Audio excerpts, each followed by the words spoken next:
શ્રી સ્વામિનારાયણ ભગવાનની જય. શ્રી કૃષ્ણ ભગવાને ગીતામાં અર્જુનને ઉપદેશ આપતા એવું પણ વાત કરી કે જન્મ કર્મ ચ મે દિવ્યમ એવમ યો વેત્તિ તત્વતઃ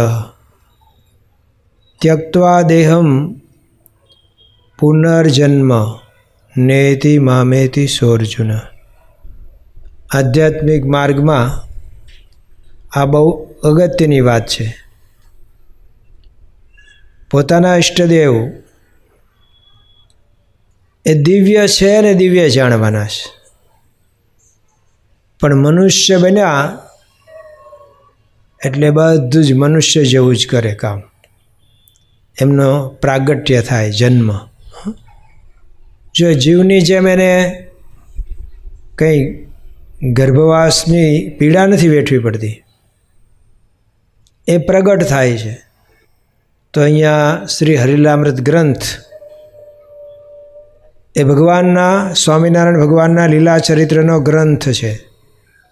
સ્વામિનારાયણ ભગવાનના સંપ્રદાયમાં સાહિત્ય તો એટલું બધું છે કે આ હરિલામૃત ગ્રંથની પ્રસ્તાવનામાં જ લખ્યું છે કે રોજ એક અધ્યાય વાંચો, 30 વર્ષ સુધી ફરી વારો ન આવે. આ શ્રી હરિલામૃત ગ્રંથ છે એના જ 332 અધ્યાય છે એકના જ. એ પહેલાં તો કેટલાય ગ્રંથો રચાણા છે, અને એમાં જે લીલા વિસ્તારથી વર્ણવી હોય, જેમ કે ભક્ત ચિંતામણી, એમાં મહારાજનું આખું જીવન ચરિત્ર, સત્સંગી જીવન ગ્રંથ, સત્સંગ ભૂષણ, પછી હરિલા કલ્પતરુ, અને આધારાનંદ સ્વામીએ બહુ મોટો ગ્રંથ લખ્યો 1,00,000 કંડિકાનો, શ્રી હરિચરિત્રામૃત સાગર. ખરેખર સાગર જેવો મોટો છે. 1,00,000 કંડિકાઓ એટલે કે ચોપાઈ દોહા, એટલો મોટો ગ્રંથ છે. એમાં ઘણા બધા ચરિત્રો આવી ગયેલા. તેમ છતાંય હરિભક્તોએ આચાર્ય વિહારીલાલજી મહારાજને વિનંતી કરેલી કે મહારાજ, એ તો જેમ કાચનો કબાટ હોય, મીઠાઈવાળાને ત્યાં હોય જ છે, અને એમાં મીઠાઈ ગોઠવેલી હોય, દેખાય ખરું પણ ખાઈ ન શકાય. લોક પણ હોય, તાળું માર્યું હોય, ચાવીવાળો આવે ખોલીને જો આપે તો. એની જેમ જે બધા પૂર્વે શાસ્ત્રો રચાણા છે આપણા જ સંપ્રદાયના, પણ ઘણા બધા તો સંસ્કૃતમાં છે, અને એ વખતનો એ જ રિવાજ હતો. સંસ્કૃતમાં ન લખે તો એનું હીણું ગણાય. બધાનો આગ્રહ જ હતો કે એ તો એમ જ હોવું જોઈએ. જેમ મંદિર એટલે શિખર હોય જ, એને જ મંદિર કહેવાય. તેમ નક્કી થયેલું હતું કે સંસ્કૃત ભાષામાં જ ગ્રંથોની તો રચના થાય. પણ હરિભક્તો કે અમે કોઈ સંસ્કૃત ભણેલા નથી, કોક વાંચી સંભળાવે તો અમને લાભ મળે, જેમ મીઠાઈ તાળામાં. તો મહારાજ કંઈક ગુજરાતીમાં, અને જ્યારે આ ગ્રંથ લખાણો 100 વર્ષ પહેલાં, ત્યારે આવી પદ્ધતિ હતી. પદ્યમાં લખાતું હતું, કારણ કે અગાઉ પરોક્ષમાં પ્રેમાનંદને એમના બધાને એમણે આખ્યાનો લખેલા છે. વૈશંપાયમ એની પેરે બોલ્યા સુણ જન્મય જય રાય, વિસ્તારી તુજને સંભળાવું, એમ કરીને આવા આખ્યાનો લખાણા હોય છે. પણ ગાયને બધું સંભળાવતા. પહેલાં માણ ભટ્ટ આવતા હતા, બીજા પંડિતો, કથાકારો, એ બધા ગાયને કથા કરતા હતા. તો એ વખતે આવી પદ્ધતિ હતી. જ્યારે જે પદ્ધતિ ચાલતી હોય સમાજમાં બધા એને અનુસરે. જો પહેલાં આમ બધા કપાવતા હતા વાળ, તો આમ છાલ્યા કટ. પાછું અત્યારે આવ્યું, પાછું છાલ્યા કટ આવ્યું. વચ્ચે આમ જોયું તો આમ શું કહે એને, વન સાઈડ. લ્યો, પહેલી વખત મેં જોયું ને ત્યારે મને થયું કે આ છોકરો અધૂરી હજામતે ઊભો થઈને ભાગ્યો લાગે છે. કીધું આ એક બાજુ જ આમ કાપેલું છે ને. મેં કે ના ના, અત્યારની એ ચલણ છે, ફેશન. તો આમ એક બાજુ કાપે તો વન સાઈડ, પણ આમ બે બાજુ કપાવે તો, અને અમારે ઓલ સાઈડ. તો જ્યારે જે પદ્ધતિ વિકસી હોય એ પ્રમાણે જ સમાજ આખો ચાલે. અમે બધા જ્યારે યુવકમાં હતા ત્યારે આમ લાંબા ઓડિયા રાખતા હતા. એ વખતે ફેશન એવી હતી, બધાય લાંબા છોકરાઓ રાખતા. અત્યારે નીકળ્યું હવે દાઢી. જ્યારે જે હોય એમાં આપણે ખળું લેતા હતા ને, તો એમાં જેવો પવન હોય ને એની પાસે ઘોડી માંડતા હતા. નહીંતર અવળો પવન થાય તો દાણા જે નીકળ્યા હોય એમાં કુંવળ જાય. તો ઘોડી ફેરવે, જેની પરનો પવન હોય એ બાજુ માંડે. એમ એ વખતે આવો રિવાજ હતો સમાજમાં. એટલે ગાઈ શકાય એ રીતનું લખાણ કર્યું. અને કહ્યું કે હજુ મહારાજના મળેલા સંતો, જેમણે મહારાજના દર્શન કર્યા છે, જેમણે કંઈક મહારાજના ચરિત્રો જોયા છે, એ બધા હજુ હયાત છે. અને હરિભક્તો પણ કેટલાક છે જેમણે સાક્ષાત મહારાજને જોયા. જેમ અત્યારે પ્રમુખ સ્વામી મહારાજનું જીવન ચરિત્ર લખાય છે, તો અત્યારે લખવું ઘણું સહેલું. પછી આજથી 50 વર્ષ પછી લખવા જાય તો દર્શન કરેલા તો લગભગ બધા ઉપડી ગયા હોય. બહુ નાના છોકરા હોય રહ્યા ત્યારે એને કંઈ ખબર ન હોય. તો અત્યારે બધા પાસેથી પ્રસંગો મગાવ્યા અને લખાય છે. બહુ મોટું કામ થાય છે. પ્રમુખ સ્વામી મહારાજનું જીવન ચરિત્ર એક ભાગ તો આપણે બધા વાંચવાય લાગ્યા, પણ એવા કેટલા ભાગ લખાશે ખબર નહીં. અને આ તો અગાઉ એક ભાઈ બોલ્યા હતા કે પ્રમુખ સ્વામી મહારાજ માટે એક પુસ્તક નહીં, વોલ્યુમના વોલ્યુમ લખાશે. કારણ કે કાર્ય એટલું બધું કર્યું. બાકી પહેલાંના રાજાઓની વાર્તામાં આપણે સાંભળતા હતા કે નહીં, કે એક હતો રાજા ને એના આટલી રાણી ને આમ ફલાણું. છેલ્લે શું આવે? રાજાએ ખાધું પીધું ને રાજ કર્યું. આટલા મહિને આખી કથા આવી જ જવાની. આટલું જ કર્યું હોય એણે, ખાધું પીધું ને રાજ કર્યું. એ તો રાજાનું એવું લખવાનું. આપણું લખવું હોય શું કહેવાય? ખાધું પીધું ને મજૂરી કરી. રાજ તો આપણે હોય નહીં. ક્યાં રાજ કરીએ? ઘરમાં એનું હાલતું એમાં તો કોણ આપણું માને? મેં એક વખત કીધું ધાર્યું તો બધું ઈશ્વરનું થાય, તો ઈશ્વર કે મારું નથી થતું. પૂછો એ કે મારું ધાર્યું થતું નથી. તો પ્રમુખ સ્વામી મહારાજનું જીવન ચરિત્ર અત્યારે જેમ લખાય છે એમ એ વખતે જે બધા હજુ શ્રીજી મહારાજના મળેલા હતા સંતો, હરિભક્તો, એમની પાસેથી જાણીને લખ્યું છે. રિયલ પ્રસંગો છે, ઇતિહાસ છે, કલ્પના નથી. કેટલીક નવલકથાઓ લખાય એટલે તો કલ્પના હોય. એક થીમ એમણે લીધી હોય ને એના પરથી પછી લખ્યું હોય, પોતાના મનમાં જેમ સૂઝે એમ લખ્યું હોય. નહીં ઘણા ઓફિસમાં બેઠા બેઠા લેખ લખતા હોય કે નદી ભરપૂર ચાલી જતી હતી ને બે બાજુ વનરાજી ખીલી હતી ને હવે ત્યાં કાંકરા ઉડતા હોય. તમે જાઓ તો એને ઓફિસમાં બેઠા બેઠા લખ્યું હોય કલ્પના. આ કોઈ કલ્પનાની વાત નથી, આ તો ઇતિહાસ છે. જેમણે નજરે જોયું છે એમણે આ પ્રસંગો કહ્યા અને લખાણા. અને લખવામાં પણ કવિવર દલપતરામ મોટા ગુજરાતના ગુજરાતી સાહિત્યમાં મોટું યોગદાન એમનું. કવિવર દલપતરામ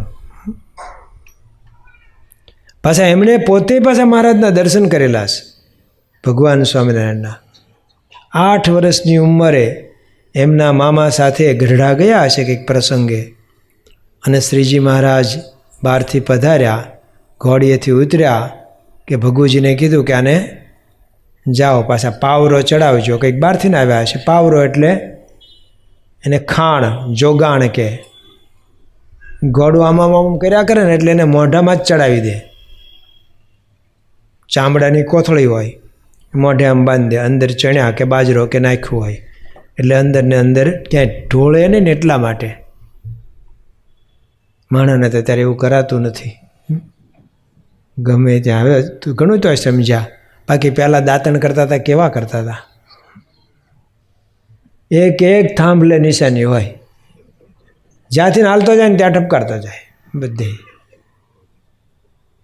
હવે તો સારું થઈ ગયું કે બ્રશ થઈ ગયા. હવેની પેઢીને દાંતણી ખબર નહીં પડે. દાંતણ એટલે બ્રશ એમ જ સમજાવવું પડશે. તો ઘોડાને આમ કહ્યું કે ભગુજીને કહ્યું કે ઘોડીને પાવરો ચડાવજો પાછા. બહુ પશુઓનું ધ્યાન રાખતા હતા હો. તો માણસનું તો રાખે, ભક્તનું તો એથી વધારે રાખે. તો આ એમને યાદ રહી ગયું છે.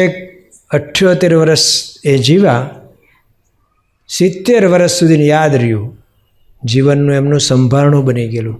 તો જેમણે સાક્ષાત ભગવાન સ્વામિનારાયણના દર્શન કરેલા એ કવિવર દલપતરામે આ ગ્રંથ બનાવ્યો. બિહારીલાલજી મહારાજે બધી મેટર પૂરું કર્યું એમની વ્યવસ્થા, પણ લખ્યું છે દલપતરામે. જે દલપતરામના આપણે ઘણા બધા કાવ્યો ભણી ગયા હશું અને આમ એકદમ સમજ આપે એવા હોય. ઊંટ કહે આ સમામાં, વાંકા અંગવાળા ભૂંડા ભૂતળમાં પશુઓ અને પંખીઓ અપાર છે. બધાને સમજાઈ જાય. સાંભળી શિયાળ બોલ્યું, અન્યનું તો એક વાંકું આપના 18 છે. એટલે કે પહેલાં પોતાનું જુઓ, આપણને બીજાનું જોવાનું ગમે. તો આવા ઘણા બધા ઉપદેશના એમણે કઈ કઈ થાકે ગુરુ કયું ન કાને ધરે, કોણ કરે બોધ શિષ્ય હોય ન કયા ગરો. ભરી ભરી રાખીએ અને જરી જરી જાય જળ, કોણ ભરે પાણી એવી કાણી જાણીને ગાગરો. ખેડી ખેડીને ખૂબ ખાતર નાખે તોય અન્નના ઉછેરી આપે લવણના એ આગરો. દાખે દલપતરામ ઠાલી માથાકૂટ કરીને કોણ કરે આવો ઊંઘ વેઠીને ઉજાગરો. તો આમ નાના નાના કાવ્યો છંદો છપાઈ એમાંથી બધાને ઉપદેશ મળે એવા બધા લખ્યા છે. નહીતર આપણે સ્કૂલમાં ભણતા હતા, આવતી હતી કવિતા ને, કાલુડી કૂતરીને આવ્યા ગલુડિયા, 4 કાબરાન 4 ભૂરિયા, હાલો ગલુડિયા. તો દફતર નાખીને તરત ક્યાં જાય? પછી ભણીને જ આવ્યો, હાલો ગલુડિયા રમાડવા. એ કવિતા હતી દલપતરામની કંઈક જુદી. તે કવિવર દલપતરામે આ ગ્રંથની રચના કરી છે. એમાં 10 કળશ છે, બધાએ થઈને 332 અધ્યાય છે. આપણે જો એક અધ્યાયની રોજ કથા કરીએ તો 1 વર્ષ ચાલે ને. પણ આપણે 3 જ દિવસમાં જે કહેવાય થોડું ઘણું કહેવાના છીએ. કારણ કે ભગવાનના ચરિત્ર તો એટલા બધા છે કે આપણે બધું જ ના કહી શકીએ. તો ભગવાનનું પ્રાગટ્ય. પ્રગટ થયા રે પ્રભુ છપૈયા ગામ રે. પ્રગટ થયા પ્રભુ છપૈયા ગામ રે. ભક્તિ માતા ધર્મ તાતનું નામ રે. ભક્તિ માતા ધર્મ તાતનું નામ રે. કૌશલ દેશમાં ધર્યો અવતાર રે. કૌશલ દેશમાં ધર્યો અવતાર રે. નોમયજવાળી રૂડો ચૈતર માસ રે. નોમયજવાળી રૂડો ચૈતર માસ રે. નોમજવાળી રૂડો ચૈતર માસ. અત્યારે કયો ચાલે છે ભાઈ? નવી પેઢીને તો કંઈ લેવા દેવા નથી. ચૈતર હોય ગમે એને તો ચૈતર ચડે નહીં ને વૈશાખ ઉતરે નહીં. એને તો જાન્યુઆરી ફેબ્રુઆરી. પણ અત્યારે આ ચૈત્ર માસ જેમાં ભગવાન રામચંદ્ર ભગવાન પ્રગટ થયા ચૈત્ર માસમાં, ભગવાન સ્વામિનારાયણનું પ્રાગટ્ય ચૈત્ર માસમાં. જો અત્યારે વાતાવરણ પણ સારું હોય, અત્યારે આપણે જો શાંતિથી આમ બેસીને કથા સાંભળી શકીએ. ચોમાસું હોય તો પાછું આમ ખુલ્લામાં ન થઈ શકે, નહીંતર પહેલાં આપણે શ્રાવણ માસમાં જ કથાઓ આયોજન કરતા, પણ શ્રાવણ માસમાં હોલ રાખવો પડે. તો પણ આવે ત્યારે તો પલળીને આવે ને, કાં જતાં પલાળે. ચોમાસું એ ચોમાસું, એનું કાંઈ નક્કી નહીં, ગમે ત્યારે વરસાદ આવે. સારું હતું આમ તો. એટલા માટે પહેલાં રિવાજ હતો શ્રાવણ મહિનામાં કે બધા ખેતી કરતા હતા, અને ખેતી કામમાં શ્રાવણ મહિનામાં ફ્રી હોય. વાવણી થઈ ગઈ હોય, મોલ ઢૂંઢાઈ ગયા હોય, બધું નીંદાઈ ગયા હોય, એટલે બહુ કામ ન હોય, એટલે શ્રાવણ મહિનામાં રાખતા હતા. પણ અત્યારે ચૈત્ર મહિનામાં એટલા માટે રાખવા લાગ્યા પારાયણનું આયોજન કે બધા રાત્રે જરા ઠંડુ થઈ ગયું હોય. એમાં આ તો નદી કિનારે છીએ ને આપણે, હા નદી કિનારે છીએ, એટલે આ સારું કહેવાય હો પારાયણ માટે. ભલે એ તો આપણે નદીને બગાડી નાખી, હા એ તો માણસે એવું કર્યું, બાકી નદી એટલે નદી, નદી પવિત્ર જ કહેવાય. માણસ જ્યાં જાય ત્યાં એ બધું હરખું કરી દે. એ પછી માન સરોવર જાય ને તો ત્યાંય બગાડે. કોઈને હખણા રહેવા દે નહીં, હરખા રહેવા દે નહીં. આફ્રિકામાં ગયા ને તો બીજું કાંઈ ન શીખવાડે તો એક માવા ખાતા તો શીખવાડી દીધા એના લોકોને. તે એ લોકોને નથી ખબર પડતી કે આવું ખવાય, પણ એને રવાડે ચડાવી દીધા. માણસ જ્યાં જાય તો આવું શીખવે છે. તો ચૈત્ર માસ પવિત્ર માસ. પાછું હમણાં પૂનમ ગઈ, હનુમાન જયંતી, ભગવાનના ખરેખરા ભક્ત, અનન્ય ભક્ત, નિષ્કામ ભક્ત, ભગવાનને લીધે કેટલી બધી મોટપ પામ્યા. આમ એમણે કાંઈ લીધું નહીં, કાંઈ માગ્યું હતું? જગતમાં એક જ એવો જન્મ્યો રે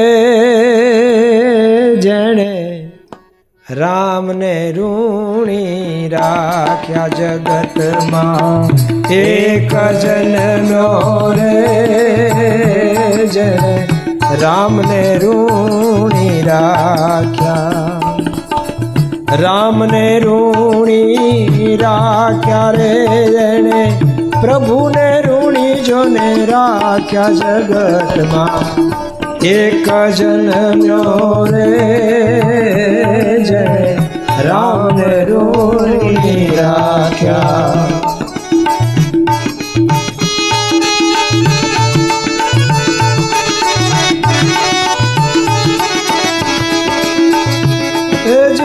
રામના ચોપડે થાપણ કેરા, ભંડાર ભરીને રાખ્યા. રામના ચોપડે થાપણ કેરા, ભંડાર ભરી રાખ્યા. ના કરીએ કદી ઉઘરાણી, ના કરીએ કદી ઉઘરાણી, સામા ચોપડા નવરાખ્યા. જગતમાં એક જન્મ્યો રે રામ ઋણી રાખ્યા.